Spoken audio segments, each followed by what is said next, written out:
J'aurais voulu le faire, j'aurais pas pu. Hello et bienvenue dans cette nouvelle série de vidéos où je vais cuisiner et te parler business. Parce qu'une prospection bien faite et une recette réussie, c'est exactement la même chose, il y a zéro différence. Si tu balances tout n'importe comment, sans préparation, ça va mal se passer. Et c'est exactement ce que je vois en prospection. Des commerciaux qui se lancent sans rien avoir préparé et là qui me disent « Ah, c'est dur, c'est compliqué, j'y arrive pas ». C'est normal. J'ai décidé de préparer mes ustensiles. Alors, on va commencer sur quelque chose de simple. Ne me challengez pas trop. Un petit jus détox avant l'été. Très sympa. Avec du céleri, de la menthe, du concombre, un kiwi, une pomme et un peu de citron. Rien de très compliqué sur le papier. Mais vous savez, quand on n'a pas l'habitude d'être derrière les fourneaux, c'est un peu comme prendre son téléphone la première fois pour prospecter. Ça peut être compliqué. Et donc, prospecter, ça commence pas quand tu ouvres ton LinkedIn ou que tu commences à écrire un message. Ça commence bien avant. Parce que ta prospection, comme les ingrédients en cuisine, il va falloir que tu les prépares.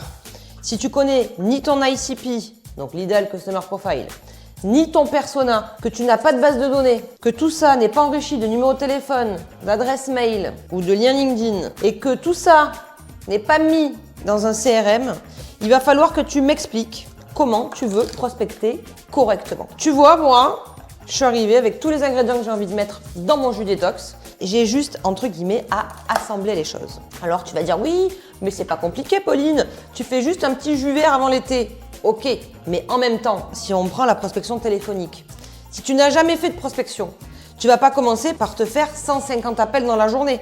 D'accord? Mais moi, c'est pareil.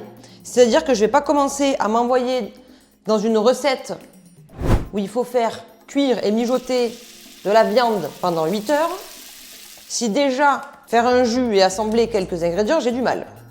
Donc, on va y aller mollo. Donc du coup, ICP, persona, création de la base de données, tout ça dans un CRM, on prépare son discours, on prépare son salesbook, on va définir son accroche, son approche, son argumentaire. Et une fois que tu as tout préparé, eh ben, tu vas dérouler un process. C'est pas rigide, c'est pas robotique, c'est quelque chose qui est clair parce que nous, n'oublions pas, nous sommes des humains et nous parlons à d'autres humains.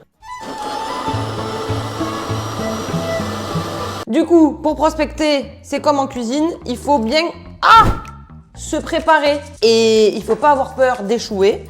C'est pas très grave. En tout cas, il n'y a qu'en faisant rien qu'il va rien se passer. Oh là là, ça m'en fout de partout. Alors aujourd'hui, pose-toi une vraie question. Est-ce que tu as tout ce qu'il faut pour prospecter correctement? Est-ce que tu as bien défini ton ICP et donc les entreprises que tu veux cibler? Est-ce que tu as bien défini tes personas? Est-ce que tu as une bonne base de données? Est-ce que tout ça est dans ton CRM? Est-ce que tu as ton discours? Parce que si tu n'as pas tout ça, tu ne pourras pas prospecter correctement. Parce que quand tout est en place, tu n'es plus en mode stress. Oh J'aurais voulu le faire, j'aurais pas pu. Voilà, et du coup, moi, j'étais mal préparée et pourtant, je devais juste faire un jus vert de détox et parler business. Finalement, j'ai tout fait tomber. Bon, en tout cas, les bizdev, préparez-vous et faites pas comme moi parce que là, pour l'instant, c'est une catastrophe, cette première recette. Et pourtant, sur le papier, ça n'avait pas l'air compliqué. Donc, let's go!